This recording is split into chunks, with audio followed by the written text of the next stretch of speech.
ಕ್ಷಮೆ ಕೇಳುವುದಿಲ್ಲ, ಇದು ನನ್ನ ಲೈಫ್ ಸ್ಟೈಲ್. ಫಿಲ್ಮ್ ಚೇಂಬರ್ ಮನವಿಗೂ ಬಗ್ಗದ ಕಮಲ್ ಹಾಸನ್. ತಮಿಳ್ ಹಾಸನ್ ಕ್ಷಮೆ ಕೇಳಲೇಬೇಕು. ತಮಿಳಿಗೆ ಲಿಪಿ ಕೊಟ್ಟಿದ್ದೆ ಕನ್ನಡ. ಸರಿಯಾಗಿಯೇ ಉಗಿದ ಹಂಸಲೇಖ.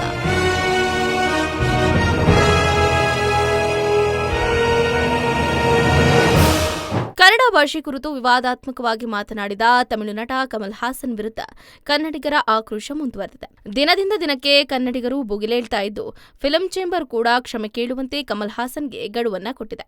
ಇದೇ ಸಂದರ್ಭದಲ್ಲಿ ಖ್ಯಾತ ಸಂಗೀತ ನಿರ್ದೇಶಕ ನಾದ ಬ್ರಹ್ಮ ಹಂಸಲೇಖ ಅವರು ನಯವಾಗಿ ಕಮಲ್ ಹಾಸನ್ಗೆ ಉಗಿದು ಬುದ್ಧಿಯನ್ನ ಹೇಳಿದ್ದಾರೆ. ಕ್ಷಮಾ ಹಾಸನ್ ಆಗುವಂತೆ ಸಲಹೆ ನೀಡಿದ್ದಾರೆ. ಜೊತೆಗೆ ಕನ್ನಡದ ಕುರಿತು ಮಹತ್ವದ ಮಾತುಗಳನ್ನ ಆಡಿದ್ದಾರೆ. ನಟ ಕಮಲ್ ಹಾಸನ್ ಹೊಸ ಸಿನಿಮಾ ಕಾರ್ಯಕ್ರಮದಲ್ಲಿ ಕನ್ನಡ ಹುಟ್ಟಿದ್ದೆ ತಮಿಳಿನಿಂದ ಅಂತ ಹೇಳುವ ಮೂಲಕ ವಿವಾದ ಮೈಮೇಲೆ ಎಳ್ಕೊಂಡಿದ್ರು. ಅಷ್ಟೇ ಅಲ್ಲದೆ, ನಾನು ಪ್ರೀತಿಯಿಂದ ಮಾತಾಡಿದ್ದೀನಿ, ಕ್ಷಮೆ ಕೇಳುವುದಿಲ್ಲ ಅಂತ ದರ್ಪವನ್ನ ಮೆರೆದಿದ್ರು. ಈ ಕಾರಣದಿಂದ ಅವರ ವಿರುದ್ಧ ಆಕ್ರೋಶ ಸದ್ಯಕ್ಕೆ ತಣ್ಣಗಾಗುವಂತೆ ಕಾಣ್ತಿಲ್ಲ. ಕನ್ನಡ ಪರ ಹೋರಾಟಗಾರರು, ಕಲಾವಿದರು, ರಾಜಕಾರಣಿಗಳು, ರಾಜ್ಯ ಸರ್ಕಾರ ಹಾಗೆ ಫಿಲ್ಮ್ ಚೇಂಬರ್ ಕೂಡ ಅವರ ಹೇಳಿಕೆಯನ್ನ ಖಂಡಿಸ್ತಾ ಇದೆ. ಇದೀಗ ಸಂಗೀತ ನಿರ್ದೇಶಕ ಹಂಸಲೇಖ ಅವರು ಖಂಡಿಸಿ ವಿಡಿಯೋವನ್ನ ಮಾಡಿದ್ದಾರೆ. ಅದು ಕೂಡ ವೈರಲ್ ಆಗ್ತಿದೆ. ವಿಡಿಯೋದಲ್ಲಿ ಹಂಸಲೇಖ ಅವರು, ಮಿಸ್ಟರ್ ತಮಿಳ್ ಹಾಸನ್, ನೀವು ತಮಿಳು ಹಾಸನ್ ಅಂತ ಹೆಸರನ್ನ ಬದಲಾಯಿಸಿಕೊಳ್ಳಿ. ನಾವು ಕನ್ನಡಿಗರು ವಿಶಾಲ ಹೃದಯದವರು, ಕನ್ನಡಿಗರು ಭಾಷಾ ಪ್ರಿಯರು, ಕನ್ನಡಿಗರಿಗೆ ಭಾಷಾಂಧತೆ ನಮಗಿಲ್ಲ. ನಮ್ಮ ಕನ್ನಡ ದೇಶ ಸಾಂಸ್ಕೃತಿಕ ರಾಯಭಾರಿ ಬಸವಣ್ಣನವರು, ಅವರು ಕೊಟ್ಟಿದ್ದು ವಚನಗಳು. ನಾವು ವಚನಗಳಿಗೆ ಎಚ್ಚರಿಕೆಯಿಂದ ಆಡಬೇಕು ಅಂತ ಹೇಳಿದ್ದಾರೆ. ನಾವು ವಚನಗಳಿಗೆ ಯಜಮಾನರು, ವಚನಗಳು ಅಂದ್ರೆ ಮಾತು ಸ್ವಾಮಿ, ಮಾತುಗಳನ್ನ ಎಚ್ಚರಿಕೆಯಿಂದ ಆಡಬೇಕು ಅಂತ ಉಗಿದಿದ್ದಾರೆ. ತಮಿಳಿಗೆ ಲಿಪಿ ಕೊಟ್ಟಿದ್ದೇ ಕನ್ನಡ, ಮುಂದುವರೆದು ತಮಿಳಿಗೆ ಲಿಪಿ ಕೊಟ್ಟಿದ್ದೇ ಕನ್ನಡ ಅಂತ ವಿದ್ವಾಂಸರು ಹೇಳ್ತಾರೆ. ಬೇಕಿದ್ರೆ ವಿಚಾರಿಸಿ ನೋಡಿ. ನಾವು ಕಲಾವಿದರು, ತೆಂಕಣವನ್ನ ಕಟ್ಟುವ ಕನಸು ಹೊತ್ತವರು, ಎಲ್ಲರೂ ಒಟ್ಟಾಗಿ ಓದಬೇಕು ಅಂತ ಆಸೆ ಪಡುವ ಭಾರತೀಯರು.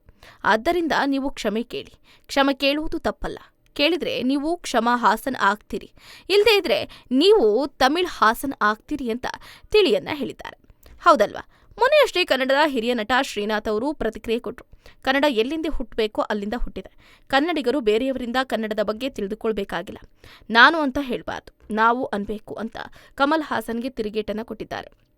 ನಾನಿರೋದೇ ಹೀಗೆ, ಇದು ನನ್ನ ಜೀವನ ಶೈಲಿ, ಕ್ಷಮೆ ಕೇಳೋದಿಲ್ಲ ಅಂತ ಉದ್ದಟತನವನ್ನ ಕಮಲ್ ಹಾಸನ್ ತೋರಿಸ್ತಾ ಇರೋದು ಎಷ್ಟರ ಮಟ್ಟಿಗೆ ಸರಿ? ಕನ್ನಡ ಭಾಷೆ ತಮಿಳಿನಿಂದ ಹುಟ್ಟಿದ್ದೆ ಅನ್ನುವ ಮೂಲಕ ವಿವಾದ ಹುಟ್ಟುಹಾಕಿದ ಕಮಲ್ ಹಾಸನ್ ಇಷ್ಟೆಲ್ಲ ರಾದ್ಧಾಂತ ಮಾಡೋದು ತಪ್ಪು.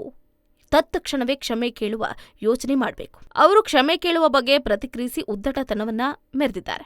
ಕನ್ನಡ ಭಾಷೆಯ ಕುರಿತಾದ ಅವರ ಹೇಳಿಕೆ ಬಗ್ಗೆ ಪ್ರತಿಕ್ರಿಯೆ ಕೊಟ್ಟಂತಹ ಅವರು, ನಾನು ತಪ್ಪೇ ಮಾಡಿಲ್ಲ, ಕ್ಷಮೆ ಕೇಳೋದಿಲ್ಲ ಅಂತ ಹೇಳ್ತಿದ್ದಾರೆ. ಇದು ಪ್ರಜಾಪ್ರಭುತ್ವ ರಾಷ್ಟ್ರ, ನನಗೆ ಕಾನೂನಿನ ಮೇಲೆ ನಂಬಿಕೆ ಇದೆ ಅಂದಿದ್ದಾರೆ. ನನಗೆ ಕೇರಳ, ಕರ್ನಾಟಕದ, ಆಂಧ್ರ ಮೇಲಿರೋ ಪ್ರೀತಿ ನಿಜವಾದದ್ದು. ನಾನು ಕೆಲವು ಅಜೆಂಡಾ ಇಟ್ಕೊಂಡಿರೋ ವ್ಯಕ್ತಿಗಳ ಬೆದರಿಕೆಗೆ ಬಗ್ಗುವುದಿಲ್ಲ ಅಂತ ಹೇಳಿದ್ದಾರೆ. ನನಗೆ ಈ ಹಿಂದೆಯೂ ಬೆದರಿಕೆ ಹಾಕಲಾಗಿದೆ.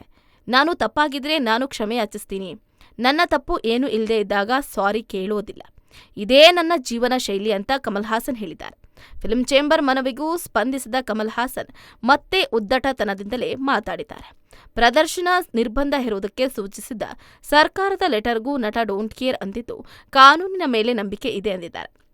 ಕಮಲ್ ಹಾಸನ್ ಹೇಳಿಕೆ ಬೆನ್ನಲ್ಲೇ ಸರ್ಕಾರದ ಜೊತೆ ಮಾತಾಡೋದಕ್ಕೆ ಫಿಲ್ಮ್ ಚೇಂಬರ್ ಸಜ್ಜಾಗಿದೆ.